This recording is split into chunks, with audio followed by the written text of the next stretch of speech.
Kalaulah hidup ini hanya untuk beribadah, lalu bagaimana dengan mencari nafkah?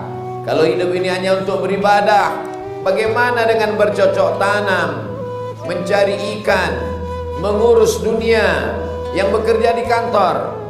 Disitulah rahmah, Rahman, Rahim Allah Subhanahu wa ta'ala. Seorang laki-laki yang menjaga tokonya, kerjanya, dagangannya, dia bernilai ibadah kalau dia niatkan keluar rumah, bismillah tawakkaltu ala Allah, la haula wala quwata illa billah. At-tajirus saduqul amin, pedagang jujur, amanah, tidak tipu, tidak bohong, tidak curang timbangan. Ma'an nabiyyin, kalau dia mati dia akan bersama dengan para nabi. Wasiddiqin, dia akan bersama dengan orang yang benar. Wasyuhada, dia akan bersama dengan orang yang mati syahid. Wassalihin, dia akan bersama dengan orang-orang yang soleh. Karena dengan membangkitkan ekonomi umat, dia sudah menyelamatkan umat, membangun masjid, membuat rumah Quran, pondok pesantren, tahfiz Quran. Itu semua adalah wasilah untuk mendekatkan diri kepada Allah Subhanahu wa ta'ala. Orang yang bercocok tanam, tangannya kasar, maka perbuatannya itu halal, baik di hadapan Allah. Dia sedang beribadah, mendekatkan dirinya. Maka ibadah dibagi kepada dua. Ada ibadah yang mahdah, salat, zakat, puasa, haji, umrah. Tapi ada ibadah yang ghairu mahdah, nampaknya bekerja, mencari nafkah. Itu juga semua bernilai ibadah dengan niat wa ma umiru illa liya'budullaha mukhlisin, ikhlas karena Allah Subhanahu wa ta'ala. Jamaah Jumat yang dimuliakan Allah Subhanahu wa ta'ala, kalau kita memahami bahwa semua ini adalah ibadah, orang yang bekerja di kantor dari mulai masuk pagi pulang petang, dia tidak akan curang karena dia tahu setiap waktunya itu adalah ibadah. Gaji yang dia makan dari APBN, APBD adalah milik orang banyak. Dia akan diminta tanggung jawab di hadapan Allah Subhanahu wa ta'ala. Dia sadari ayat itu ditujukan kepadanya, la tus'alunna yawma idzin 'anil na'im. Semua nikmat ini akan diminta tanggung jawab di hadapan Allah Subhanahu wa ta'ala. Dan ketika kita sudah diminta tanggung jawab di hadapan Allah, lidah tak lagi dapat berkata, yang berbicara hanyalah tangan, yang bersaksi adalah kaki. Al-yawma nakhtimu ala afwahihim wa tukallimuna aydihim wa tashhadu arjuluhum bima kanu yaksibun. Di dunia, kalau dihadapkan kepada hakim, dia masih bisa meminta bantuan pengacara yang akan menolongnya karena dia tidak mengerti hukum. Ada penasehat hukum. Tapi nanti di akhirat, yauma yafirrul mar'u min akhihi, saudara kandung akan lari dari saudaranya. Wa ummihi wa abihi, ibu lari dari anak, ayah lari dari anak. Wa sahibatihi wa bani, istri tak dapat menolong suami, suami tak dapat menolong istri. Wa bani, anak-anak buah hati belayan jiwa tak dapat ditolong di hadapan Allah. Likulli imri'in minhum yawma idzin sya'nun yughnih. Semua orang akan menolong dirinya sendiri dengan amal solehnya. Al-mahiru bil Quran, kalau sempat membaca Al-Quran, ma'as safaratil kiramil bararah, dia akan bersama dengan para malaikat. Iqra'ul Quran, bacalah Quran, fa innahu ya'ti yaumal qiyamah. Quran akan datang pada hari kiamat, syafi'an li ashabi, memberikan syafaat kepada orang-orang yang membacanya. Kalau sempat membaca salawat, Allahumma salli ala sayyidina Muhammad wa ala ali sayyidina Muhammad, aqrabu majlisan, mereka orang paling dekat dengan Nabi. Siapa mereka? Aktsaruhum salatan, karena mereka paling banyak bersolawat. Apalagi di hari Jumat, aktsirus salata alayya, perbanyaklah salawat kamu pada hari Jumat kepadaku. Inna salatakum ma'rudatun alayya, salawat kamu itu akan dibawa oleh para malaikat ke kuburku, diperlihatkan kepadaku, kata Nabi Muhammad SAW.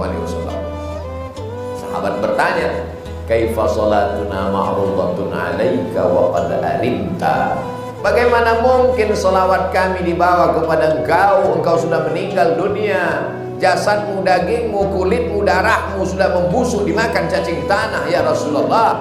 Nabi menjawab, innallaha harramal arda ajsadal anbiya. Allah mengharamkan tanah memakan jasad para nabi.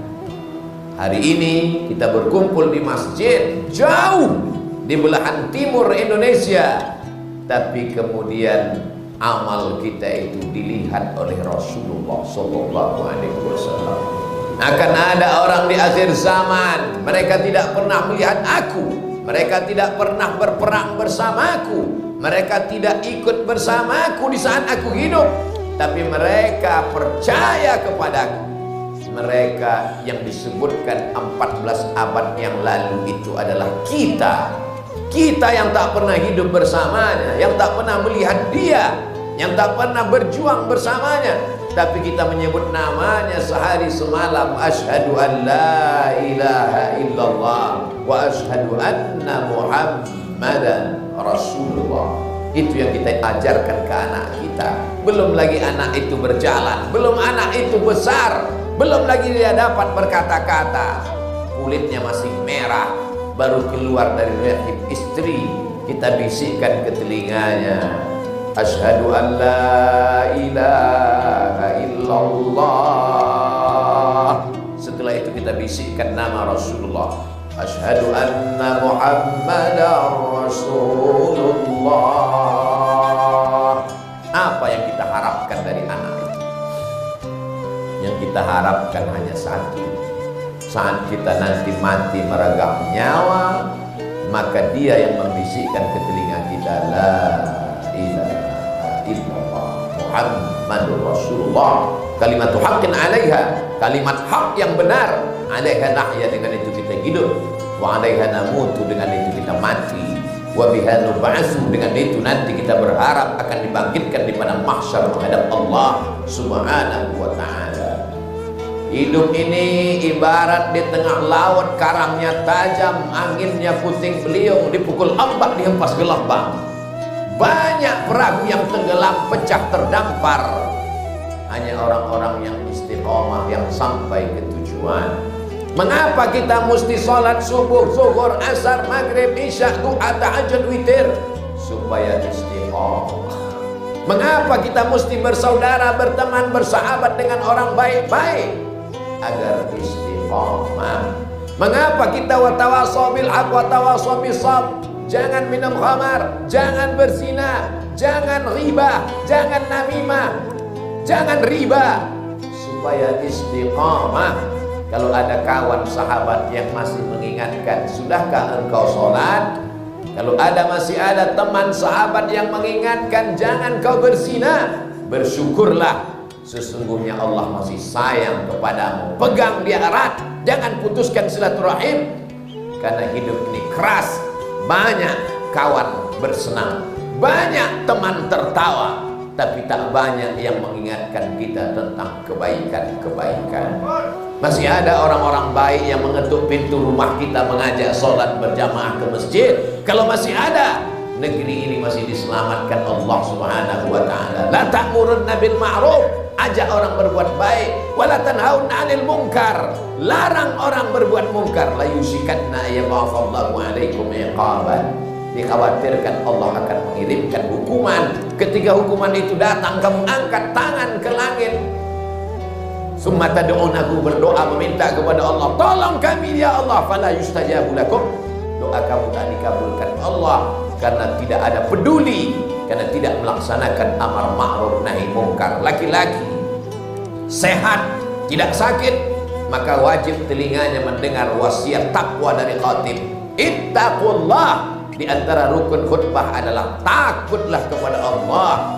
Ya ayyuhalladzina amanu, hai orang yang percaya bahwa dia akan mati, hai orang yang percaya bahwa dia akan masuk ke liang lahat, hai orang yang percaya bahwa dia akan menghadap Allah. Ittaqullah, takutlah kepada Allah haqqa tuqatih, sebenar-benar takut. Wala tamutunna, jangan sampai kau mati illa wa antum muslimun, melainkan dalam keadaan muslim. dalam keadaan la ilaha illallah Muhammadur Rasulullah. Alladzina qalu rabbuna Allah, orang-orang yang mengatakan Rabbullah. Tsumma istaqamu, istiqamah dia. Saat senang istiqamah, saat susah istiqamah, saat lapang istiqamah, saat sempit istiqamah. Tatanazzalu alaihimul malaika, turun malaikat kepada mereka. Kapan? Kata ulama ahli tafsir, saat akan mati menghadap Allah, saat goncangan keras. Nabi menyebutnya as-sadmatul ula. Saat itu malaikat datang berbisik ke telinganya, alla takhafu, jangan kau takut. Orang yang mau mati itu takut sakaratul maut, takut liang lahat, takut mungkar nakir, takut azab, takut titian siratal mustaqim. Yang menenangkannya, anak tak dapat menenangkan, istri tak dapat menenangkan. Datang kiriman dari Allah, alla takhafu, jangan kau takut. Wala tahzanu, orang yang akan mati itu sedih. Sedih meninggalkan anak menantu, sedih meninggalkan rumah yang dibangun, sedih meninggalkan kawan sahabat, sedih meninggalkan dunia, sedih meninggalkan semua beserta isinya. Saat itu apa kata malaikat? Wala tahzanu, jangan kau sedih. Takutnya hilang, sedihnya hilang. Di saat hati itu hampa dan kosong, bisikan yang ketiga apa kata malaikat? Wa abshiru bil jannati allati kuntum tu'adun. Berbahagialah engkau, kau akan masuk ke dalam surga yang dijanjikan Allah Subhanahu wa taala.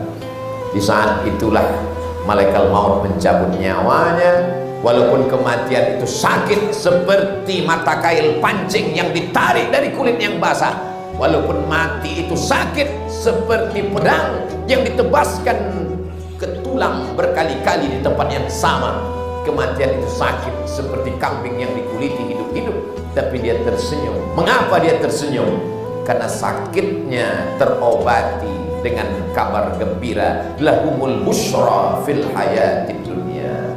Itulah mengapa kita selalu meminta Allahumma khtim lana bi husnil khatimah wa la takhtim alaina bi su'il khatimah. Orang yang mendapatkan itu hanya satu orang, orang yang istiqomah di jalan Allah Subhanahu wa taala.